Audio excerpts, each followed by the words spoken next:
It is my honor and pleasure to introduce Ms. Laura Manley today. Ms. Manley is the Executive Director of the Shorenstein Center on Media, Politics, and Public Policy at the Harvard Kennedy School. At Shorenstein, she is continuing her longtime work of supporting democracy by leveraging technology and data for the greater good. Previously, Laura served as the founding director of the Technology and Public Purpose Project at the Harvard Kennedy School Belfer Center for Science and International Affairs. There, she launched several initiatives to make technology more inclusive and equitable. She has testified on Congress twice on improving science and technology expertise and capacity in government. Earlier in her career, Laura co-founded the Center for Open Data Enterprise, where she worked with 8 national governments on their digital economy policies. She has previously served as senior consultant for the World Bank Group and the United Nations Department for Economic and Social Affairs. Laura lives with her husband and 2 young children in Arlington, and in her free time, Laura enjoys cheering for the Red Sox, cycling, and figuring out how to keep plants alive. Let's give a warm welcome to Ms. Laura Manley.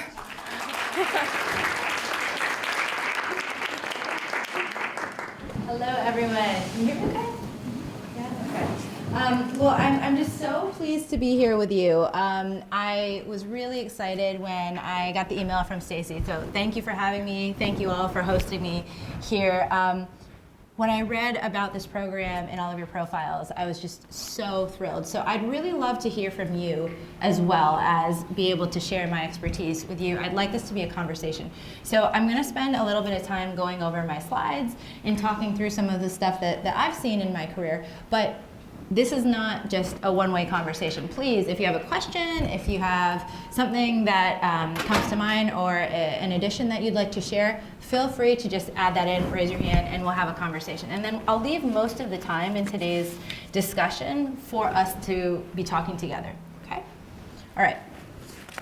So as Grace said, I'm the executive director of the Shorenstein Center on Media, Politics, and Public Policy at the Harvard Kennedy School. But how did I wind up there? And a lot of times when I've given talks, especially recently, people ask, how do I get to the point where I can lead a research center, especially focusing on these topics? Did you know it in advance?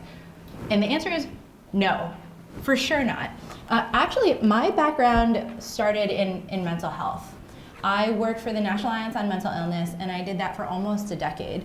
And it was actually my dream. So when I was in middle school, they asked me what did I want to be when I grew up, and I said I wanted to be an executive director of a mental health organization. Maybe one day I would do that. And I was lucky enough to do that by the time I turned 23. I was committed to it all through elementary school, all through middle school, high school, college, and then I got to do it. And I really, really cared deeply, I still do care deeply about mental health. But I was 23 and I was like, there's gotta be more out there.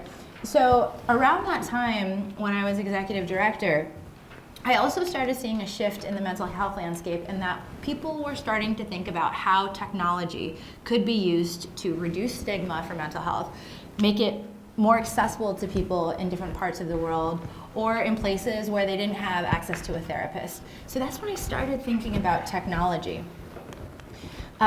And I really started looking at how do we think about complex issues of data sharing and privacy, very confidential data, especially on digital platforms.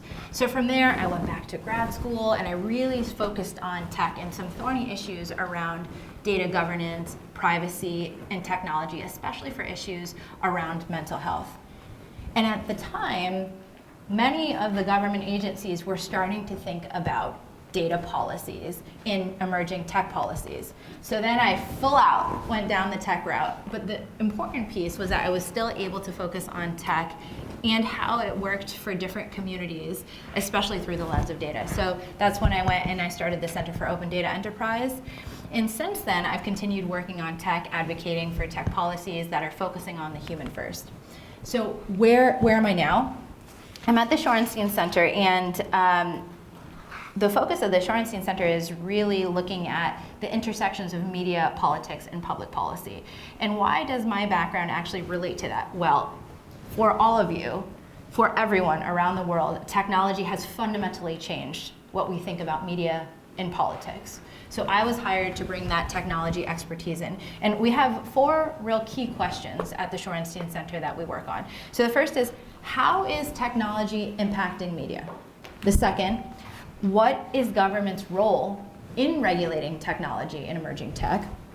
The third, what are tech companies' responsibility in regulating tech and thinking about society? And lastly, how does tech in our new media ecosystem affect democracy? All right. So in today's talk, I want to talk about 4 things: the conditions and norms that shape today's technology, the benefits and risks, the impacts of those benefits and risks, and then the road ahead. What do we do from here? And I like to start with the story anytime I talk about tech development. So let's go back to the 1880s, when the Census Bureau was putting together their 10-year census. At the time, they approximated it would take about 8 years to complete all of the data collection and get the results of the census. But because the population was growing so rapidly, they realized that by the time they collected all of the data from the 1880 census, it would only be good for 2 years. And by the time they did the 1890 census, it wouldn't be good at all. It would be outdated. So a young engineer named Herman Hollerith, he actually created a tabulating machine right here. And this tabulating machine used punch cards. It was actually inspired by conductors on trains and railroads that would use these punch cards to track people getting on and off the trains. And because he created this innovation, it cut the work of 10 years, or almost 8 years, down to 3 months. And this became the standard across the industry and how we were starting to think about big data. Now, Herman went on to found a very well-known company called, bonus points for anyone that guessed. What's this company that exists today? Any guesses? IBM. IBM, okay. I start with this story because oftentimes when I come to talk about tech, people assume I'm immediately going to talk about robots or AI or Internet of Things or something like that. But technology is not new. Technology has been around for all of civilization.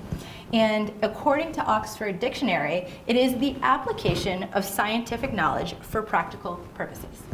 So there's nothing necessarily magical about technology, and there's nothing new about technology. Now, throughout each period of time in history, there have been certain facilitating conditions and norms that helped technological progress.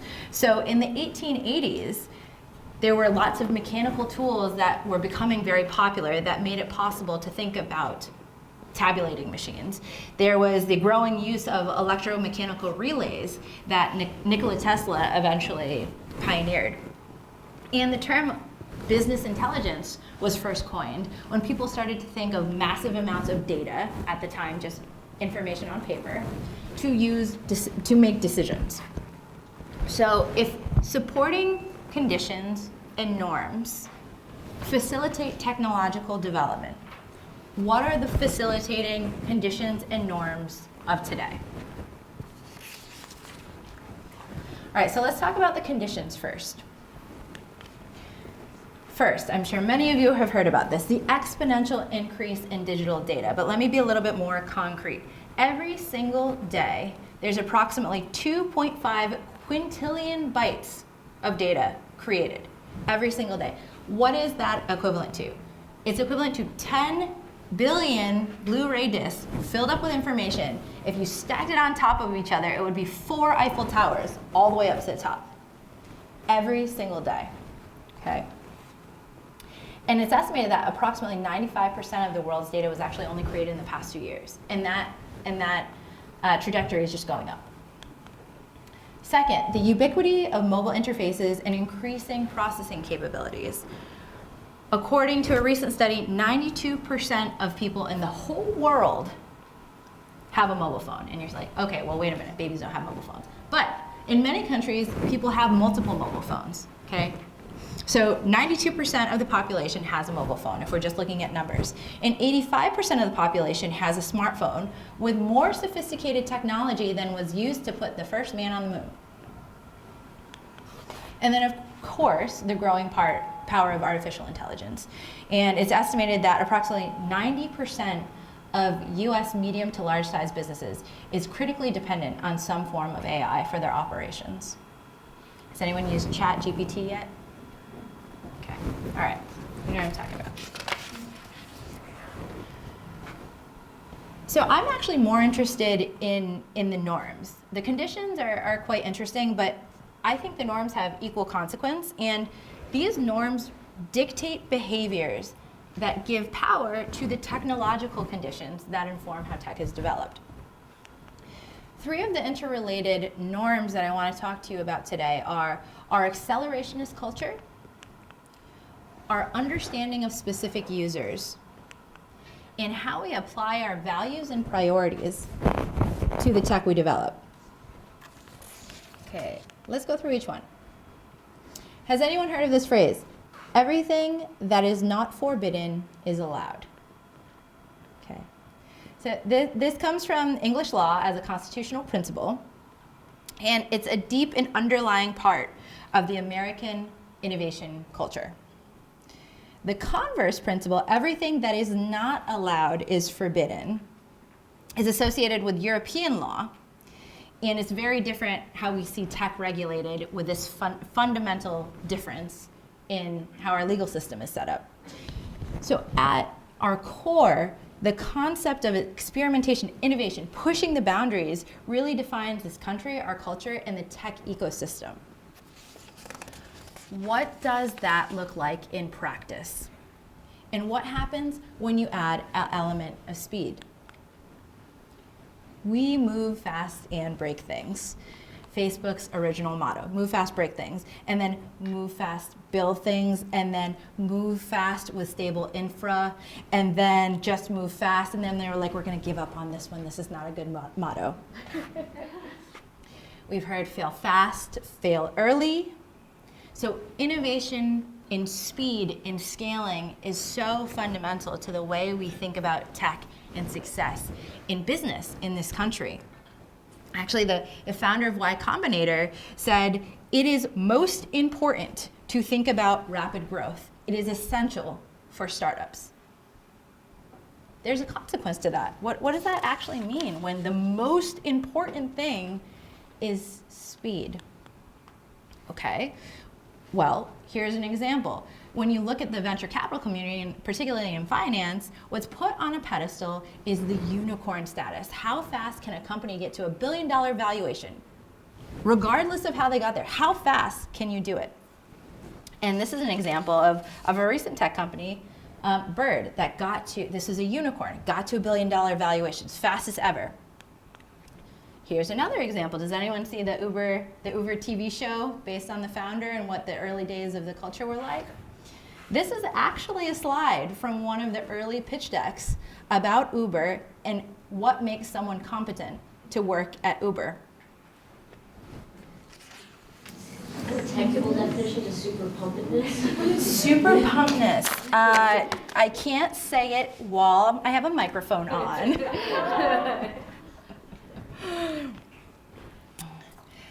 When we're moving so fast that we don't consider the unintended consequences of the product that we're building, some pretty bad things can happen.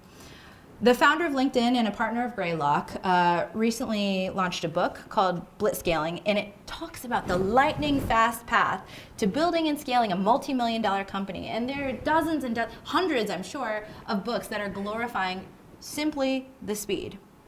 But some things can't be reduced and simplified, like fairness or equality.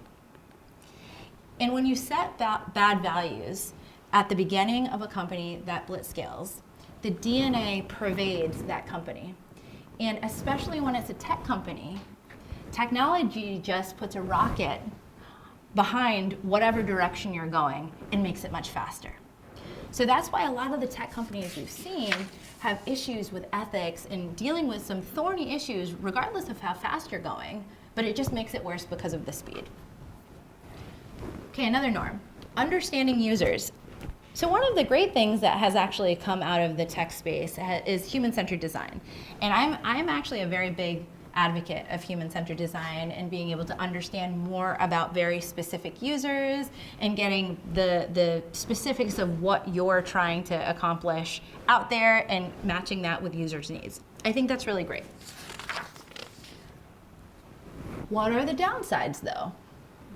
So one of the companies that we looked at for a case study was Lyrebird a couple of years ago, and they focus on voice cloning technology. They say that if you give 30 seconds of your voice, they can clone it with almost 100% accuracy in a couple minutes. And when you look on their website and you say, okay, well, who is this for? They say it is specifically for developers to continue the speech synthesis development field. That sounds great, right? Right.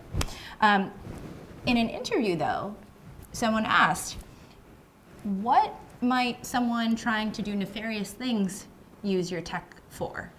And they said, well, that's not our primary user. That's not our very specific user. We're focused on our very specific user. We've done a lot of research on our user, and so that's why we've built it. And in the tech community, this is when we say that a founder doesn't like to admit when their baby's ugly. But it's really hard for many people, especially founders, especially entrepreneurs, that put in the research to really understand how their technology or their product could be used in nefarious ways. Because that's not their focus, that's not their intention. And when we think about something like Facebook, I mean, Facebook was originally started at Harvard as a rating site, hot or not, right? And who could have imagined that Facebook would have turned out the way it was? I'm sure Mark Zuckerberg was not thinking, okay, well, I'm going to take over the world and create the new public square for the entire world. When Henry Ford was developing the automobile, I'm sure he didn't think about climate change. However, it's important as a technology develops, as a company develops, to be engaging with users in making changes as the world changes, as your product changes. And this is one of the things that we didn't see with Lyrebird, that we haven't seen enough of with Facebook and many of the other big tech companies. The last norm I want to discuss is values and the inherent integration with a developer, a founder's values and priorities with what they're making, inherently. When we decide to develop and build something, we have to make choices. So for example, like I said before, about 90% of companies, small to medium, or large and medium-sized companies in the United States are using artificial intelligence. What is the foundation of what artificial intelligence is? It's data and it's an algorithm. How do you create an algorithm? You make choices, you create instructions. So oftentimes people will say things like, well, the algorithm was biased. We were the ones that gave the initial instructions and we trained it and we decided what data to use to train those algorithms. And because algorithms and because artificial intelligence is so deeply ingrained in our products and services, in our companies, in our nonprofits, in how we do business, it has significant consequences because it's making decisions like who gets granted parole, who gets a loan, who gets a job interview, who is considered qualified. A recent example from a couple years ago of how do you decide on certain values was with Apple. Apple has always said, we value individuals' privacy over everything else. So what did Apple do when the San Bernardino shooter had an iPhone? And the FBI reached out and said, okay, we need access to this information for the purposes of national security. What do? Do you pick national security or do you pick personal privacy? In this instance, Apple said, we are putting personal privacy above national security. We're not creating backdoors for these phones. We can argue all day about whether or not that was the right one, but these are the questions that we need to be thinking about and discussing and being very careful about when we're looking at trade-offs. Another example of a company that really leads with values, it's a choice, is Mozilla. So if you look at Mozilla and you look at the settings, you'll see a lot more common language information about settings, how your data is maintained, how you're tracked, et cetera, et cetera. That is a conscious choice that Mozilla chooses to use Mozilla Firefox, okay? And that's one, I mean, this is one of the best examples in the private sector that I hold up saying they've said transparency, accountability, privacy, and safety and security are absolute priorities for us. And of course, there are trade-offs sometimes when those values conflict, but they are very, very proactive in thinking about the values when they're putting out their product. So I don't have any definitive answers on how to go through these thorny issues and what's the right answer, what's the wrong answer, but if you have one takeaway, and especially if you're going into tech, the most important thing is thinking about unintended consequences and not just looking at the benefits of what you're trying to develop, but also thinking about potential risks and what happens if someone uses it that's not supposed to use it. How can this product, how can this tool, how can this service potentially be abused? Now I want to turn to the media, which is where I am now. What does all of this technological progress mean for the media? Well, over the past 10 years, we have seen traditional news outlets, local news, decimated, just going out of business across the country. And why? Because they can't keep up with instantaneous information, the speed. They can't keep up with the tailored content directly to you. And they can show you exactly whatever content, the tech companies, that align with your values and your priorities very specifically. What's one of the downsides of that, though? I mean, there's so many downsides of that. But, you know, I used to be annoyed when my parents would sit there and like have quiet time reading the newspaper every Sunday morning. But now I appreciate it now in a lot of ways because they're actually getting content and reading it that they would have never gotten if they just only looked at their phone. It exposes you to all different kinds of things. What else do we see? Everyone, I think, in this room is well aware of the rampant mis and disinformation problem, especially in light of recent elections, and especially in light of the global pandemic. On top of that, we have the question, who is making these decisions? We talked about values and priorities. There is a tremendous amount of power that the people leading these institutions, whether it's Mark Zuckerberg or Elon Musk, that are not elected officials, that they have to decide what values and priorities they are putting in place with how the world communicates. And what does this lead to? According to a recent Gallup poll, the US has the lowest levels of trust it has ever seen in institutions. Okay. And in democracy, just writ large. Now here's the positive stuff. Here's the more uplifting thing. At the Shorenstein Center, part of the reason I joined the Shorenstein Center was because I cared so deeply about these issues, and this is one of the focuses that we have. Our mission at the Shorenstein Center is to improve the information ecosystem to the ends of strengthening democracy. And this is something that we all need to work on, not just the Shorenstein Center, not just academia, not just government and business. Everyone plays a role in this.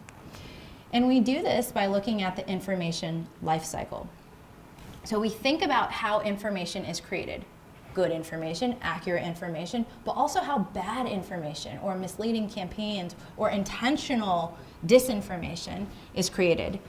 How it's distributed across platforms or shared through nefarious ways. How it's then consumed. How people make decisions on it. And then how people potentially reshare it. And I'll just go through a couple of the faculty members that we have in the research areas that we focus on. We have Professor Julia Minson. She's focusing on receptivity to opposing views. How can people be open to people that they inherently disagree with on whatever policy topic? It was really interesting to get her take before Thanksgiving. Professor Sherrod Gohl, he focuses on how information, sometimes bias, is used for decision making specifically with policing. Professor Rogers, he focuses on how do you communicate with busy people I love that one. Professor Donovan focuses on mis and disinformation campaigns very specifically, and how that information is created and distributed throughout the web. And Professor Sweeney focuses on how do you overall improve the information ecosystem and make access to information more of a priority for citizens. So across all of these areas, I'm very optimistic. Despite the bleak picture that I shared with you about our tech ecosystem and our democracy, I'm very excited that people are starting to realize and be more aware of the technology and the power they have in their hands and make more intentional choices. So thank you very much.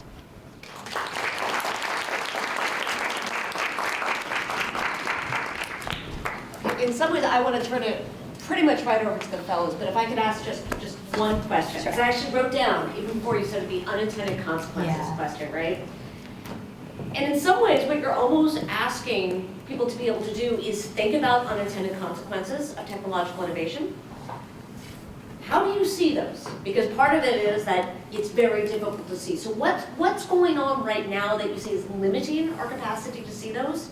What could we be doing better to be able to see this type of bad stuff can happen? Yeah, absolutely. I mean, this is I'm sort of contradicting myself here, but it's bringing in different types of users, bringing in people with different life experiences, different priorities themselves, and getting their perspective and hearing from them, how would this impact you? That I would have never thought about. And so this is why inclusive practices and having more representation in leadership positions is so important, because you get diverse perspective in ways that you might not have thought about in terms of how technology is developed.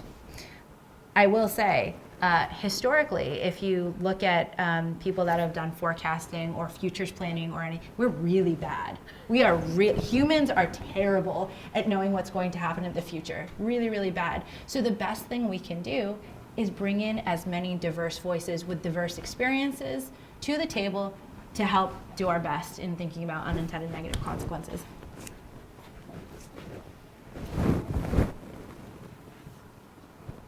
So I work in applied physics, but I'm really interested in ethical tech development, and I worked with people who do a lot of really interesting work in machine learning at the Information Sciences Institute at USC.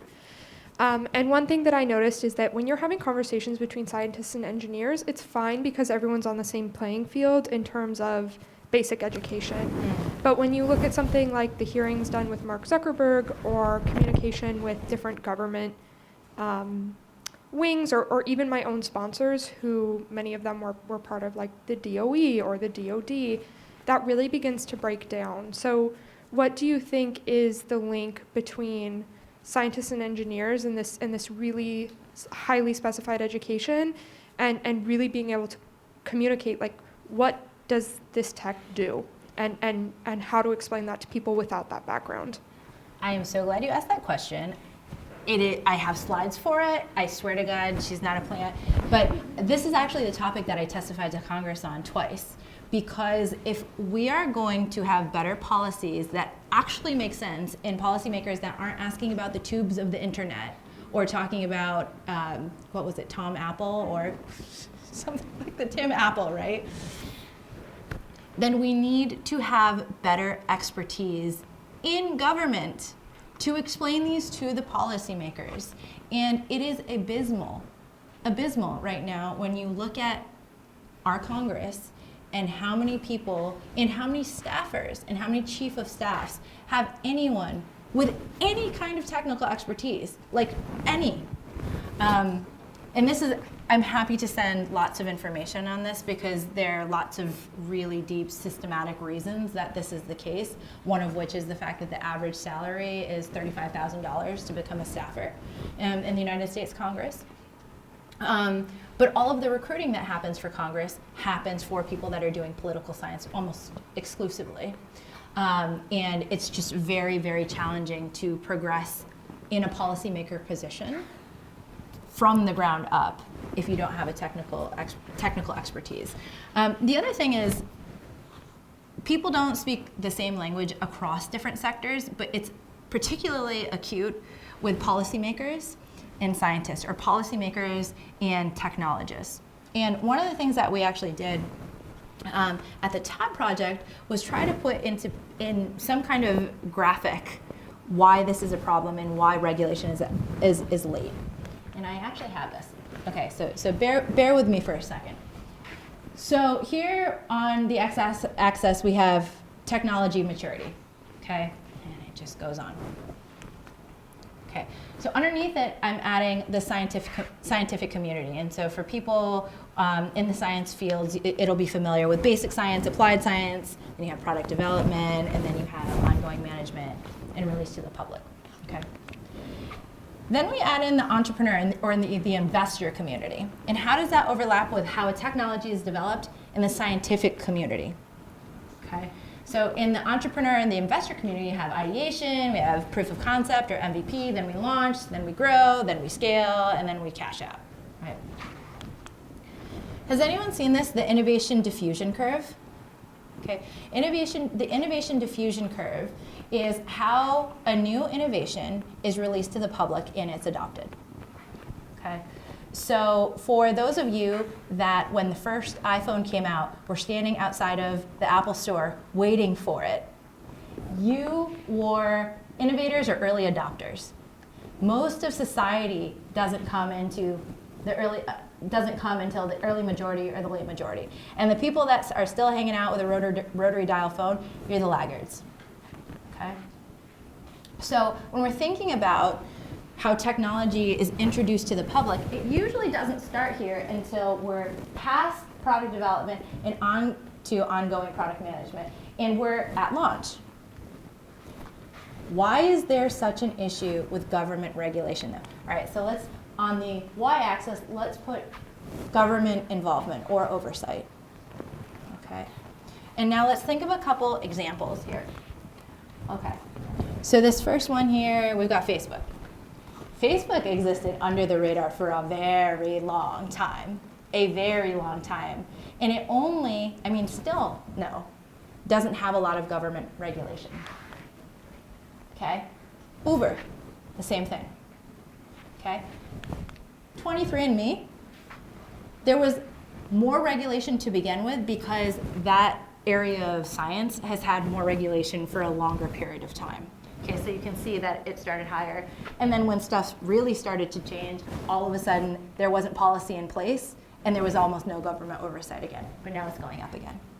Okay, so because we have the convergence of the investor community, entrepreneurs, scientists and technologists, and also government, all of our timetables and how we're regulating are on different timescales.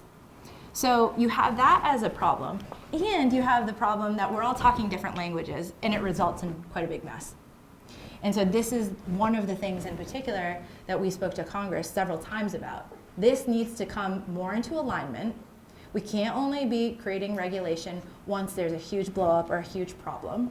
And we need to have more advisors in Congress from the ground up so they can inform you on this kind of stuff.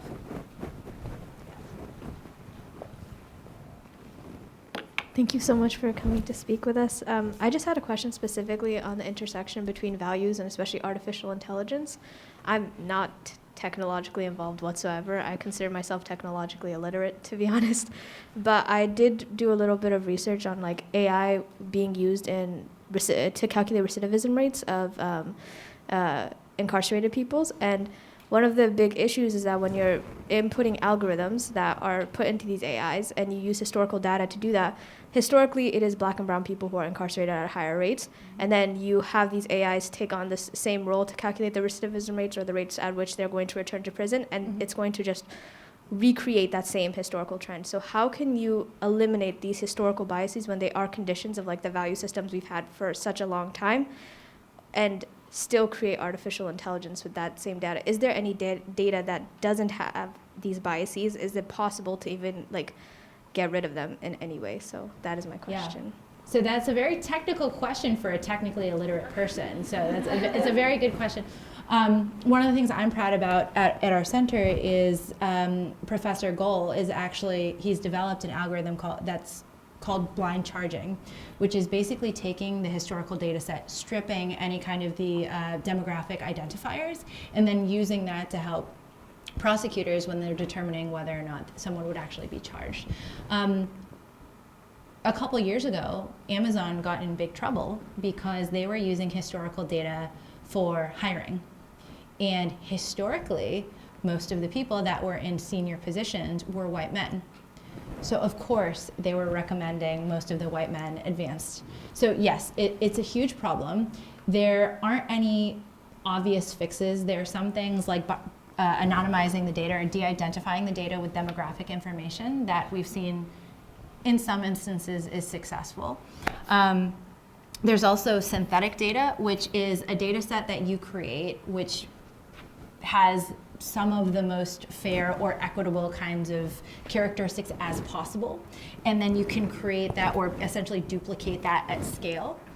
But this is one of the fundamental challenges here with so much of our technology.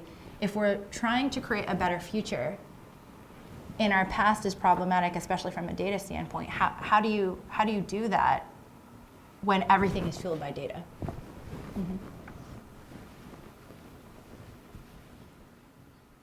Thank you. This has been so interesting. I was wondering what do you think about algorithmically like promoted content? So I'm thinking about like recommended videos on YouTube or more recently like the For You page on TikTok. Because social media nowadays looks less like going on the search bar and looking for your values and preferences and more like an algorithm guessing what your preferences and values are and just promoting it to you. Yeah. And what's your opinion on that kind of evolution? Yeah, so in the early 2000s, 2010s, people would say they're going to the internet for search for something. Now you go to the internet to get served something. And a lot of times you don't have a choice in what you're served, or you're not conscious of the things you're being served. I don't know the exact statistic, and I can find it and send it after, but we know for a fact that content that elicits a strong emotional reaction, particularly rage, is X number, at least 10 times more likely to get further clicks and engagement. So if tech companies know this, and clicks and engagement equals more money, what are they incentivized to do? They're incentivized to give you content that is going to make you angry, that's divisive, that's going to be polarizing. And this is what we see. There have been a number of studies on platforms like YouTube, Instagram, you name it, where if you keep clicking on the recommended videos, after a number of clicks, you're going to wind up with QAnon. You're just going to. So yeah, I think the only thing we can do is be mindful of the fact that we're not searching, we're getting served content, and what it means to actually click on something. You're feeding the algorithm something. So, I mean, you could do your own experiment. No, don't do this. But if you were to do an experiment and continue searching for a couple things and clicking, you're going to keep getting served that content, and it's going to get more extreme.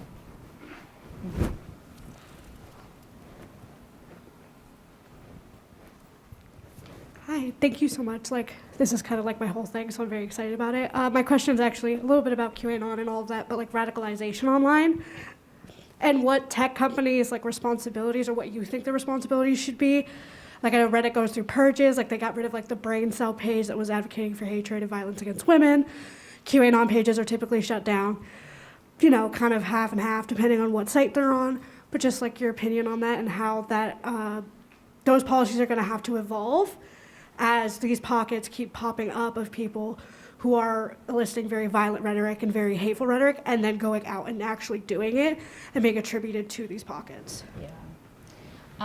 I don't have an answer. No one has an answer right now. One of the things that's been talked a lot actively, especially over the past 5 years, is a policy called Section 230. And Section 230 was developed in the 90s as a legal carve-out for publishers, so newspapers primarily, but the media, to not be held liable for content that they published as long as they did their best to ensure that it was accurate, et cetera, et cetera. Are tech companies newspapers or publishers? right? And so tech companies up to present day have been protected by Section 230, being given broad legal immunity against being liable for anything that they hold on their content or on their platforms. There have been lots of questions about overturning Section 230 and then concerns about that chilling speech and then not allowing for the whole democratization of information. So it's not a straightforward thing, but this is one of the things actually that the Shorenstein Center and the Belfer Center at the Kennedy School have been working on researching. We've developed an index of over 150 different proposals to dealing with Section 230 and what we could actually do. We don't know, but this is an active debate in Congress right now because who's responsible, it's unclear. It's really unclear. Yeah, good question. Hi, thank you so much. I have a question on, it's sort of a sub-question to the question of what is the role of government in regulating social media technology in general. You mentioned how in the US it's everything not forbidden is allowed, and in Europe everything that is not allowed is forbidden.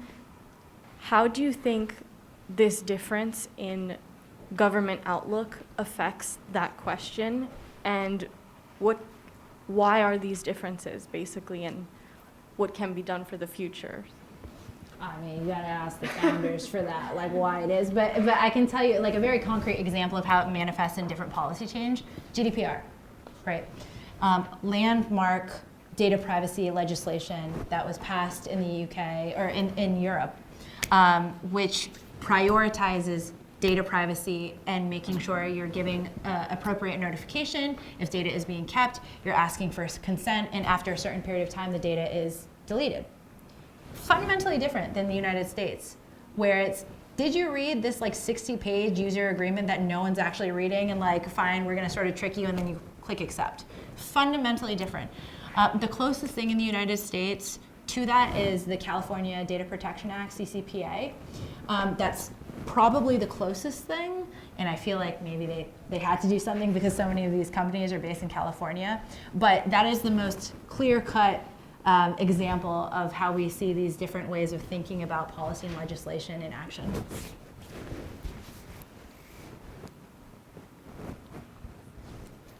Hi, I know we already discussed the issue of like people in Congress and lawmakers knowing about technology, but I study computer science here, and I'm also acutely aware of how programmers and developers are very unaware of the political science side of it. Yeah. So I'm curious what you think about the like potential ways to improve that gap on both ends. And I also just think it's really important because it feels like government regulation will always be slower than the innovations. And so if developers know about this, it seems more effective than trying to develop something really fast and then reacting to the legislation later. I'm so glad that you brought it up because I'm usually the person that's like, poor government, they're trying really hard. Tech people, you need to be careful.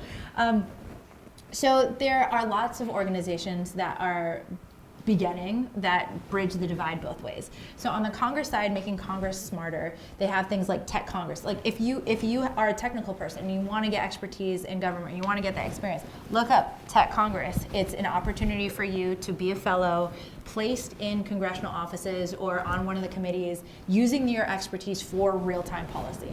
On the other side, a good friend of mine, actually, Kathy Pham, and several other of her colleagues founded an agency called U.S. Digital Services.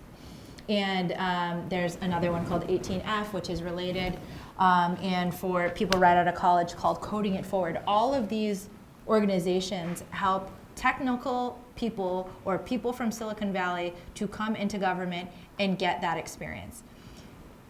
We see more movement that way. Or we see more movement the other way, unfortunately. This is why I spend more time talking about technical people coming into government and getting that experience, because it's much easier. The path of least resistance is I'm a technical person and I'm gonna go into tech companies because I'm gonna get paid like $200,000 and like get my food delivered to my door.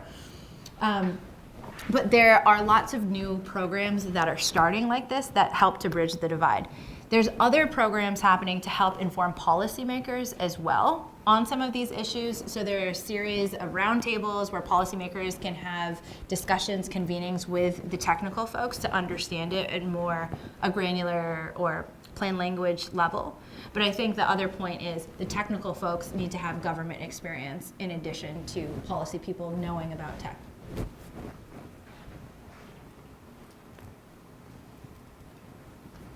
I was wondering, so a lot of people will discuss like the divide between like free speech or like hate speech, and how do you regulate hate speech without cutting down on free speech? And I was wondering, like, whereas The Economist mentioned like, oh, free speech isn't just talking, it's about like listening and being heard. And I was wondering if about any other like ways of characterizing that conversation you might have thought about, and how that could be applied to regulating like what gets posted on social media.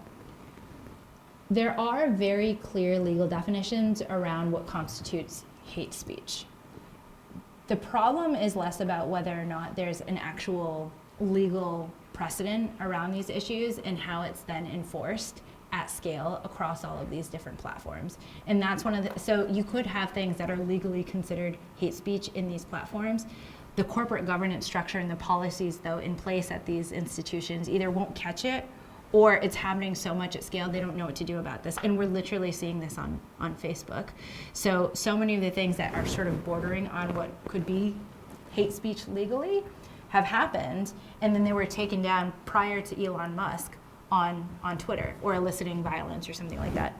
But now he's reinstated all of these platforms, or all of these accounts, and we're seeing a lot of hate speech or things that are sort of in between the lines flourishing on those platforms. But government doesn't have any power really to intervene in this, because this lies completely within the corporate governance structure. So I don't have a good answer on exactly what we need to do about this, outside of the fact that this is a huge issue where we think a lot about corporate governance and corporate policies that hasn't been addressed.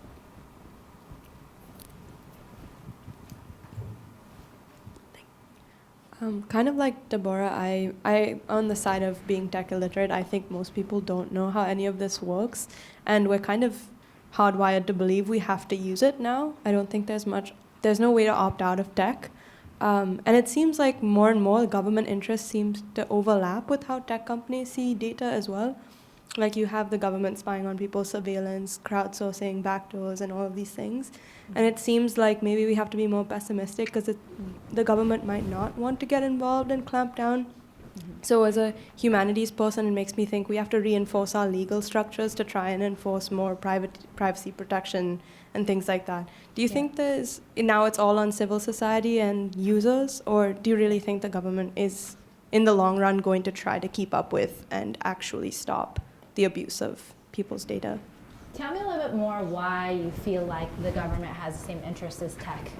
I think just in mass collecting data and surveillance, that's my perspective on it, between the fact that in physical spaces they're trying to get more eyes on the ground, and they're using social media to track people down and see what they're saying on the internet. And in other countries, not in the US maybe, they're also using it to target opposition. They're using bots to increase their own presence on Facebook, like is happening in my home country. Mm-hmm. So in my mind, I don't really see them as completely separate. Like the government is trying to keep up with data and they're trying to stop them, and data is pushing ahead too fast. Mm-hmm. In my head, there's like some gray areas where the government's not really that interested in shutting down the negative outcomes of a lack of privacy.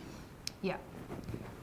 It's a really good question, and it varies so much depending on what country you're talking about. Mm-hmm. I've worked in countries, everyone from Lithuania and some of the northeastern or northwestern area European countries that are considered some of the most proactive in thinking about e-government and government services, to Sierra Leone. I went to Sierra Leone right after Ebola to think about tech services and how we could understand what was happening on the ground. And they have very different incentives and different ways of using technology. So let me just caveat everything I'm saying with that. That said, even the most advanced countries using technology don't hold a candle to what the tech companies have and what they're capable of and the kinds of information they have. Not even close, not even close. And there is almost zero accountability or required transparency from tech companies compared to government. So yes, I can see in some situations, I've done a lot of work in China, and you know, that's a whole different landscape, where government has very, very different incentives for surveillance. But generally speaking, the real concern is actually the tech companies with unchecked, zero accountability kind of power. And if as a unintended consequence or a side effect, government's able to utilize some of these technologies, that's an issue in some places, but I haven't seen huge pushes, maybe barring China and Russia, huge pushes to develop the tech itself for mass surveillance. My bigger concern is the tech companies. And then to your later question, is tech ever going to be able to get to, or government ever going to be able to get to a place where it just halts tech development? Of course not, never. That's never going to happen. And this is why all of these different constituencies across the world need to be thinking about their part in this, whether it's civil society, government as well, but also what is the responsibility of the companies themselves, and what as users can we do? We can decide to use these things or not. We can decide to share this thing or not. And it might seem like not very much, but the difference since I've been in this space and thinking about tech regulation in only 10 years is so different. When I was talking about this stuff like 2012, people were like, you are negative, you are so pessimistic. And now people are more open to thinking about this and really being more mindful about the tech they're consuming and the platforms they're using. So I do see a shift, and it's everyone's part. Everyone has a role in addressing these things. Thank you.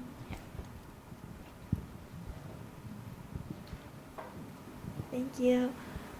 So I know we talked a lot about like AI legislation and how that's obviously very important to our future, but I've also read that sometimes these legislations are like over-sensationalized or over-represented in Congress. So I'm just wondering, in your personal experience, is that true, or is some other technology that's maybe not often in the news as much, like a lot of the biotechnology, is it also brought up in Congress just as much but not reported, or is the lack of representation in Congress as well as in the media? Yes, so do you have a specific example in mind that you feel like was over-sensationalized and something that hasn't been? I remember something about like when the AlphaGo technology was first published, it was like one of the huge deals, right? And it was everywhere, and I think there was a huge wave focused on AI as it should be, but I don't remember what it was, but at the same time, I think the synthetic like robot surgery was also taking off, but that didn't get as much attention. Yes. Absolutely. One of the things that when I worked with the late Secretary Carter, he said is the sleeping giant is synthetic bio.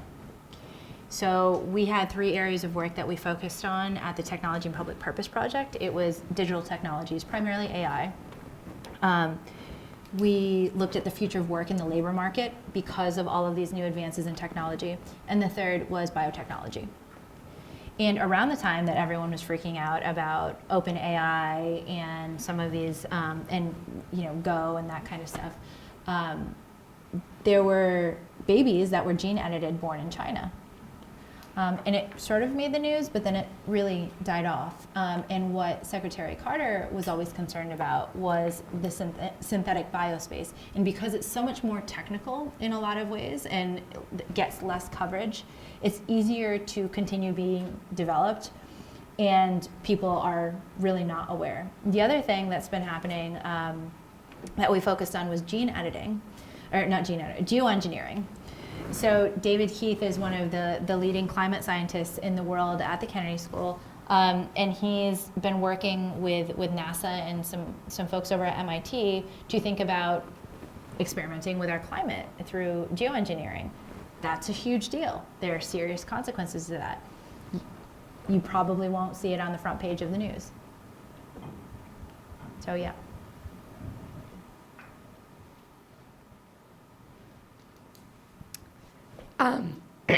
Excuse me, sorry. I work in quantum, and that's a big buzzword right now. And there's actually already talk about fear of quantum winter, as what happened after the dot-com boom in terms of huge development contraction. For me, that seems like a misunderstanding between what's possible with the science and what entrepreneurs or the media would like to get out of it or harvest out of it or think that they're hearing. What do you think the solution is there, right? Because losing a decade of funding for scientists and engineers is a crisis, but and I think also possibly a drawback to society. But what do you think we can learn from that, or what do you think are ways to prevent that? I mean, when we think about the business model for news, period, and whether that's a traditional newspaper or if it's Facebook, it's let me get the most engagement. And so whatever headlines are going to get you the most engagement, I mean, for a long time it was killer robots and, and sentient AI beings. And we knew that it was just never the case, but there was an incentive somewhere in the supply chain for that to happen. I mean, this is one of the reasons, again, that I'm happy to be coming to the Shorenstein Center. I have no background in media, just to be clear, zero and I said that in my interview, but I said all of these things are converging in really unprecedented ways, and we need people that have experience in policy, have experience in tech, and have experience in the media, and then also in deep areas of science like quantum computing to come together and think about what's the best interest for the whole community instead of, hey, how can I get some extra funding because this is in the New York Times 5 times a week. I guess my follow-up to that, as long as I'm not talking, how do you battle the $300,000 salary? How do you what? How do you battle the $250K being offered from Google? Like, how do you incentivize people? Like, yeah. I think if I had a good answer for this, the whole world would be in a different, or the government would just be in a fundamentally different place. I mean, I could ask the same question to someone that knows for sure that they want to go to the Peace Corps or knows for sure that they want to work in a nonprofit, but are getting dangled an investment banker salary. It's just really, really difficult. And the plea that whether it's folks from USDS or Congress or any parts of government or even nonprofits make is, I mean, specifically for government, let me talk about that first. If you want to make an impact in the world, there is no greater institution for you to do that at scale than government. There isn't. And so it's a choice, and in many ways it's a sacrifice. But if you want to make a change, that's probably your closest route to do that. I can just project. But I had a question kind of relating to your mental health background, because one way that social media sites combat misinformation is through censoring certain words online, certain controversial terms. But sometimes this has the effect of muting balanced and well-informed conversations about topics. And I was wondering what your thoughts are on that. That's a huge problem. In fact, at the Belfer Center, we had a whole fellow, their entire project was thinking about, for the LGBT community, how an overwhelming majority of content for that community that is completely unproblematic, is just informational, gets taken down because it's tagged as pornography. The same thing we've seen multiple times with information about breastfeeding. The number of times, the percentage of times that's taken down compared to other content is significant because they just don't have enough human content moderators. So it's a huge issue. This is a big problem in the mental health space because it's a good thing, but it's a bad thing that mental health is now only picking up steam in being very accessible on digital platforms. So it's great because it is, but there's a ton of mis and disinformation out there on it. People telling you that they're a psychiatrist or they're a therapist, telling you not to take your medicine, things that you really need to be a clinical or have some kind of clinical background to be doing. So this is a huge problem. It's going to take a long time for the mental health field to catch up and for the tech platforms to catch up and get used to mental health content on the platforms. And one of the reasons I was so sad when the takeover of Twitter happened, because all of the people that had any kind of expertise in mental health were fired. Okay, well, we are at time. Thank you so much. I think.